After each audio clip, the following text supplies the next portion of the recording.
everybody. Welcome to episode 4 of Behind the Scenes with the BoE. Today, I'm joined by Jess Marshall, who is a school counselor at the high school, Liz Cole, assistant principal, also at the high school, and Brian Hendrickson, assistant superintendent for the district. What I wanted to do today was talk a little bit about the pass-fail compared to numerical grade option that you all see in your inbox and you all have to reply to. There's several questions that you may or may not know the answers to, so this will be a great video for you guys to listen to prior to making a choice. So Liz, I'll start with you. Mm-hmm. One of the many questions being asked is, does fourth quarter even count? Oh my goodness, yes. Quarter 4 still counts. I'm going to say that again. Quarter 4 still counts. As of today, we are halfway through that quarter. So quarter 4 is still very important in determining that you earn your credit for the courses that you are taking. One of the things that is different at the high school level is the credit system. And the way you move from being a freshman to a sophomore to a junior to a senior is by earning your credits. You have to have a minimum number of credits to graduate. So quarter 4 goes into the calculation for whether or not you earn the credit or you get a 0 in terms of credit for the course. Great. Thank you so much. Mm-hmm. If I were to choose a numerical grade for quarter 4, what will that look like on the actual transcript? And I'll leave that to anybody. So if you choose a numerical grade for quarter 4, your transcript will look as it traditionally always has. So you'll have a number grade for quarter 1, quarter 2, quarter 3, quarter 4, and for a final grade. If you were to choose the pass-fail, you will have a numerical grade for quarter 1, 2, and 3. Quarter 4 will be a pass-fail, and then the final grade will be a pass-fail. So the only change would be for the fourth quarter and the final grade on the transcript. Great. Now, what impact would that have on my class rank and my GPA? So quarter 4 will not have an impact on class rank or GPA. Class rank and GPA for this year for underclassmen will only be comprised of quarters 1, 2, 3, and the midterm exam. This was important in ensuring that all of our families and students are supported in this time and that no one is negatively impacted in terms of rank and GPA, and also that no one is artificially awarded either for a circumstance outside of school. So the deadline right now that we have to complete all of this is May 15th. And I keep saying we, I should say the students, is May 15th. Are we able to, again, I said it we, are the students able to change their mind after May 15th? No, once students fill out that form, their decision is final. So it is very important that they speak with school counselors, their case managers, their parents before they fill out the form. We cannot go back in and change it over and over. If students do not fill out that form by May 15th, the default will be pass-fail option for all of their courses for quarter 4 and final grades. Great. Good to know. Very helpful information.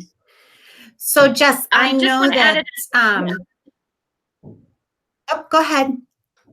I was just going to say, I want to add on to that, just the clarification that students are picking course by course. So it's not when they go in and select their options, they can pick a different answer for each course based on the progress that they have and their how they're feeling at the time. So they can make it's an individual decision by class.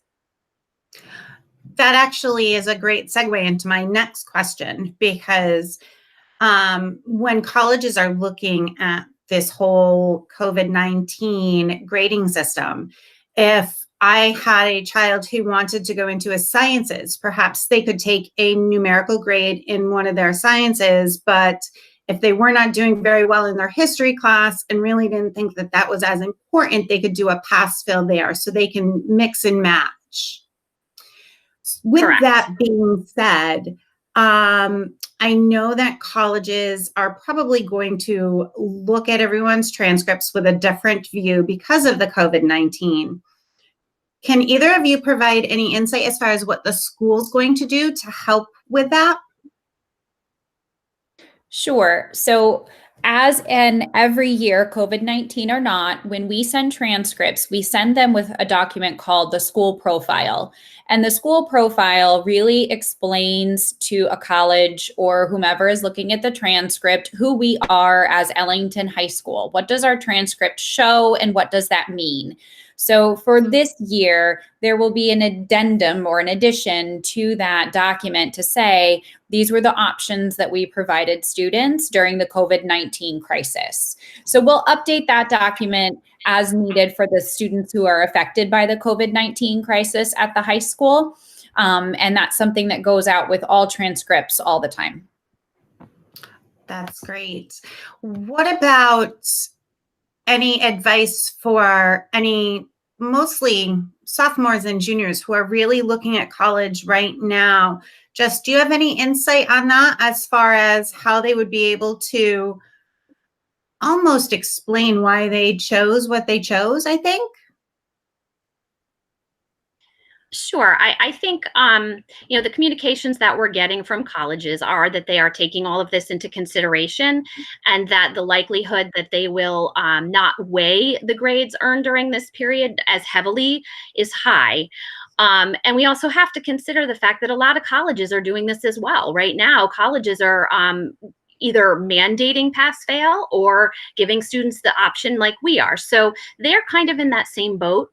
And the other consideration that we look at across the country, that this is something that all students are facing. So, all the information we have right now is that there is no advantage or disadvantage to choosing one way or another, that you want to choose based on what your message is. So what you're trying to highlight. If you have done well over the course of the whole year and you've continued to do well fourth quarter, it makes sense that you would keep the numerical grade.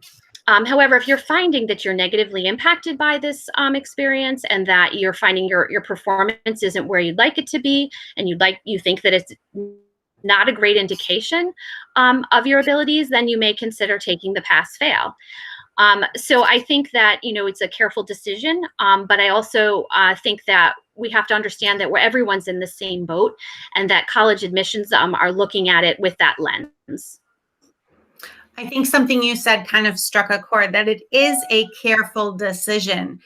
What if I'm sitting here, or the student is sitting there, and they're really kind of torn as far as what to choose and are looking for some external guidance, whether it's from either one of you or somebody else? Where could they turn to?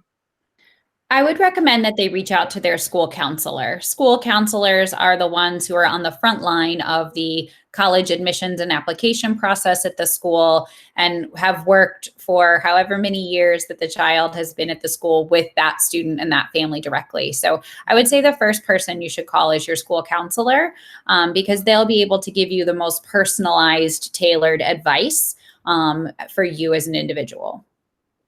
Great, thank you.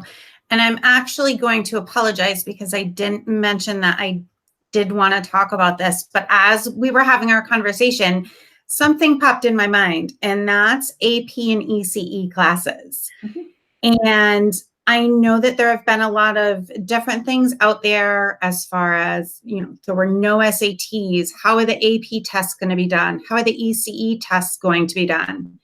Can anybody give me any insight on that? Sure. So AP exams will be done online at home. And if anyone isn't sure about exactly what that looks like and how to participate in it, the College Board website has a really wonderful FAQ section for students and parents and teachers. So I would say for any question AP related, the best thing to do is to go straight to the College Board website. Mrs. Markowski has also been sharing those updates through both email directly to students and in Mr. Guidry's Friday communications to parents. I think every week there has been something in his communication related to AP exams for those updates. In terms of ECE, UConn is very departmental based, and so each department handles their ECE courses slightly differently. This is nothing new. So for ECE questions, students should really go directly to that ECE teacher for guidance as to how to wrap up the end of the year in that course, because it may vary if you are enrolled in multiple ECE classes. Great. Right, and to talk a little bit about the SAT as far as college admissions.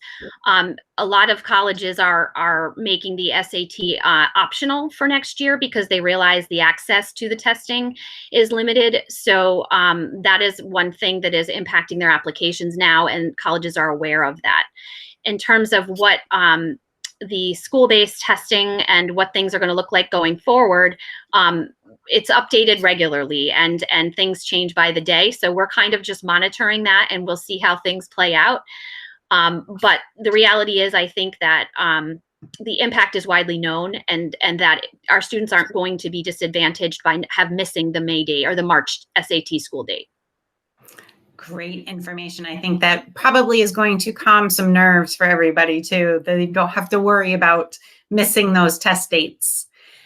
I want to thank you guys. You guys have been amazing. I do just want to ask, I think Mr. Hendrickson has a question, but if you guys have any last minute comments or thoughts that you'd like to add, I'd love to hear them.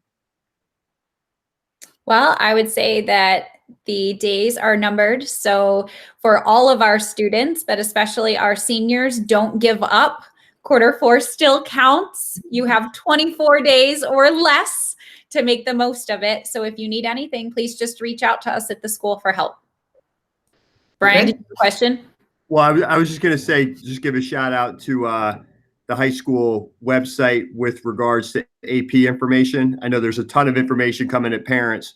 The AP information is posted on the high school website. So that's always a good resource and a place to go. I'm leaving it up to my senior. Are you kidding me?